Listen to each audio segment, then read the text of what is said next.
नमस्कार दोस्तों, स्वागत है आप सभी का NCL HEMM operator by Sumit में। आज हम शुरू कर रहे हैं NCL HEMM operator current affairs की स्पेशल सीरीज।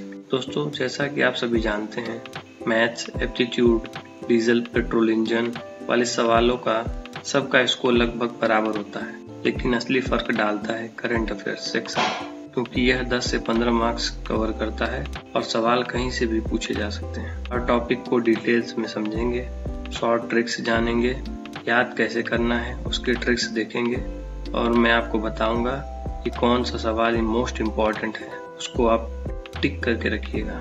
तो चलिए सबसे पहले जानते हैं हमारे करंट अफेयर्स के ये 15 टॉपिक्स कौन कौन से हैं।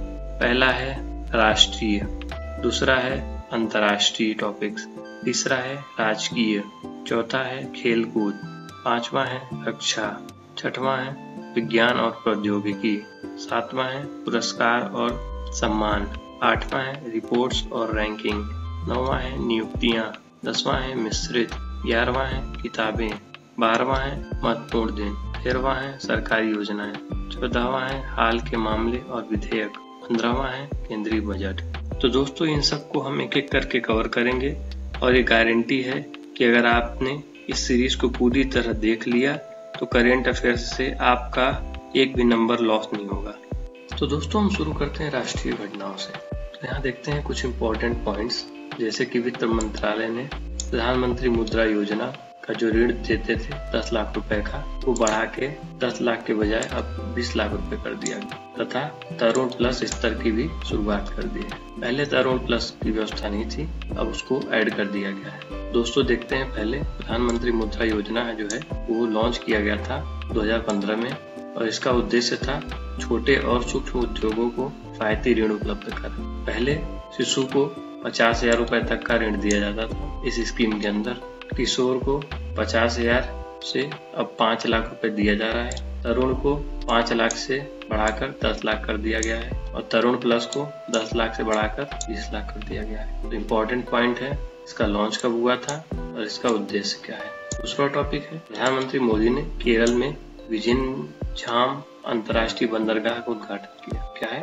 विजिनझाम अंतर्राष्ट्रीय बंदरगाह से रिलेटेड जो इम्पोर्टेंट टॉपिक है, इम्पोर्टेंट क्वेश्चन बन सकता है, वो यह है कि भारत का पहला गहरे पानी का समर्पित ट्रांसशिपमेंट बंदरगाह और अर्ध स्वचालित सुविधा युक्त बंदरगाह कौन सा है? तो आप क्या नाम बताएंगे? विजिनझाम अंतर्राष्ट्रीय बंदरगाह। और भारत में कुल प्रमुख बंदरगाह कितने हैं? 13। ये भी एग्जाम में पूछा जा सकता है, तो हमेशा याद रखिए भारत में कुल प्रमुख बंदरगाह 13 हैं, जिसमें से गहरे पानी का समर्पित ट्रांसशिपमेंट बंदरगाह को विजिनझाम अंतर्राष्ट्रीय बंदरगाह कहते हैं, जिसे प्रधानमंत्री नरेंद्र मोदी जी ने उद्घाटन किया है। दोस्तों, तीसरे टॉपिक पे आते हैं, जो कि जनरली पूछ सकता है कि प्रधानमंत्री नरेंद्र मोदी ने DRDO की नवदुर्गा परीक्षण रेंज का उद्घाटन कहाँ किया? उसका जवाब होगा आंध्र प्रदेश में। तो आप याद करिए, प्रधानमंत्री नरेंद्र मोदी ने मध्य प्रदेश के नागया लंका में DRDO की नवदुर्गा परीक्षण रेंज की उद्घाटन किया। DRDO की नवदुर्गा परीक्षण रेंज की बात करें तो यह भारत का जो है तीसरा मिसाइल परीक्षण रेंज है। ये भी पूछ सकता है कि नवदुर्गा परीक्षण रेंज भारत का कौन सा परीक्षण रेंज है, तो वो कौन सा है? तीसरा। भारत के पास उड़ीसा तट के निकट चांदीपुर और व्हीलर द्वीप पर 2 कार्यात्मक मिसाइल परीक्षण रेंज है। बचे हुए 2 कार्यात्मक मिसाइल परीक्षण रेंज कहाँ है? एक चांदीपुर में, दूसरा व्हीलर द्वीप में। और तीसरा कौन सा हो गया? व्हीलर द्वीप का नाम बदलकर अब श्री डॉक्टर अब्दुल कलाम। तो चौथे टॉपिक पे आते हैं। जनरली ये सवाल पूछा जाता है कि भारत ने नई दिल्ली में वैश्विक अंतरिक्ष अन्वेषण सम्मेलन के कौन से संस्करण की मेजबानी की? तो आपका जवाब होगा 12वां संस्करण। कौन सा होगा? 12वां संस्करण। और इस जो वैश्विक अंतरिक्ष अन्वेषण सम्मेलन था, इसका जो विषय दोस्तों रखा गया था वो था नई दुनिया तक पहुंचना, एक अंतरिक्ष अन्वेषण पुनर्जागरण। दोस्तों, 5वें पॉइंट पे आते हैं, जो कि सवाल जनरल में पूछ सकता है। पूर्वोत्तर भारत का पहला भूतापीय उत्पादन कुआं कहाँ खोदा गया? का जवाब होगा पूर्वोत्तर भारत का पहला भूतापीय उत्पादन कुआं अरुणाचल प्रदेश के दिरांग में खोदा गया। जनरली देख लेते हैं कि जो पूर्वोत्तर भारत का जो अरुणाचल प्रदेश वाला एरिया है, वहाँ के मुख्यमंत्री जो हैं वो पेमा खांडू जी हैं। अब भूतापीय ऊर्जा का मतलब क्या होता है? पृथ्वी के कोर से प्राप्त ऊष्मा जिसका उपयोग बिजली और तापन के लिए किया जाता है, उसको क्या बोलते हैं? भूतापीय ऊर्जा। तो अब आते हैं छठवें पॉइंट पे, जिसपे जनरली एक क्वेश्चन पूछना कंफर्म है और युद्ध से रिलेटेड एक क्वेश्चन जो है एनसीएल के एचईएमएम ऑपरेटर एग्जाम में पूछा जा सकता है और इस टॉपिक से रिलेटेड पूछने की पूरी संभावना है। तो चलिए इसको ध्यान से पढ़िएगा। भारत ने ऑपरेशन सिंदूर के तहत पाकिस्तान और पीओके में 9 जगहों को निशाना बनाया। तो पूछा जाएगा भारत और पाकिस्तान के बीच में जब युद्ध हुआ था, ऑपरेशन सिंदूर के तहत पाकिस्तान और पीओके के कितने जगह को निशाना बनाया गया? तो आप क्या लिखेंगे? 9 जगहों को।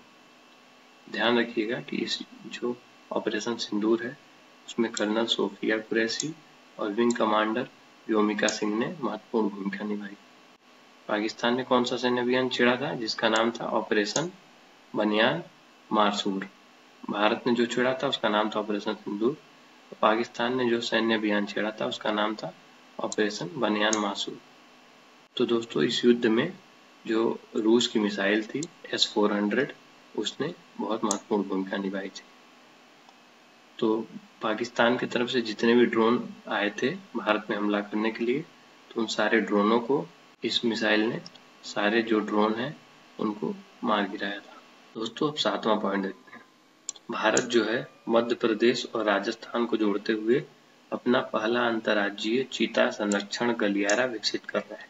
दोस्तों पूछा जा सकता है कि अंतर्राष्ट्रीय चीता संरक्षण गलियारा विकसित करने में कौन से 2 राज्य हेल्प कर रहे हैं? तो नाम होगा मध्य प्रदेश और राजस्थान।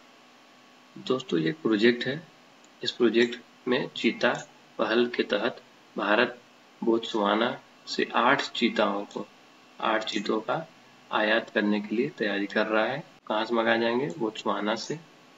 कुनो के 26 चीतों से परे संरक्षण को व्यापक बनाने के लिए बिल्लियों को गांधी सागर वन्यजीव अभ्यारण्य मध्य प्रदेश में स्थानांतरित किया जाएगा। ये बिग कैट अलायंस है, उसका मुख्यालय कहाँ पे है? नई दिल्ली में। तो यदि इस टॉपिक से रिलेटेड सवाल किया जा सकता है तो पहला तो यही पूछा जाएगा कि अंतर्राष्ट्रीय बिग कैट अलायंस का मुख्यालय कहाँ पे है, जो कि नई दिल्ली में है।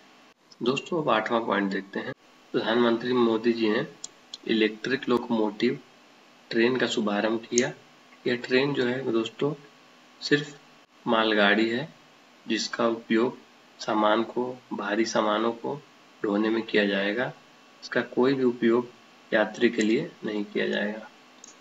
प्रधानमंत्री मोदी ने गुजरात में भारतीय रेलवे के उन्नत दाहोद कारखाने से एक शक्तिशाली नए मालवाहक engine D9 9000 horse power electric locomotive का शुभारंभ किया।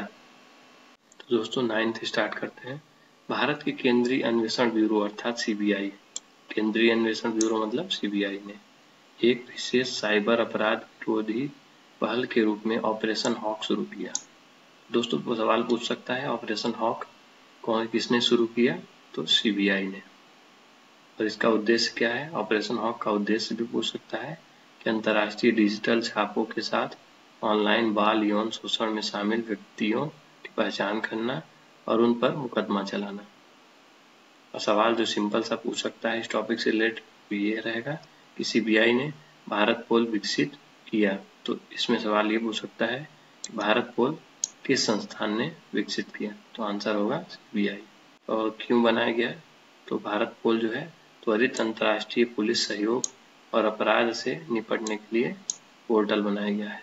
10वां पॉइंट देखते हैं कि रक्षा मंत्रालय ने 2025 को रक्षा सुधार वर्ष घोषित किया। ध्यान रखिएगा दोस्तों, सवाल पूछ सकता है कि रक्षा मंत्रालय ने 2025 को किस नाम से घोषित किया? तो होगा रक्षा सुधार वर्ष। दोस्तों याद रखिएगा कि 2024 को ऊंट वर्ष घोषित किया गया था। और इसी तरह 2025 को रक्षा सुधार वर्ष घोषित किया गया। और जो 2025 का रक्षा सुधार वर्ष है उसका उद्देश्य क्या है?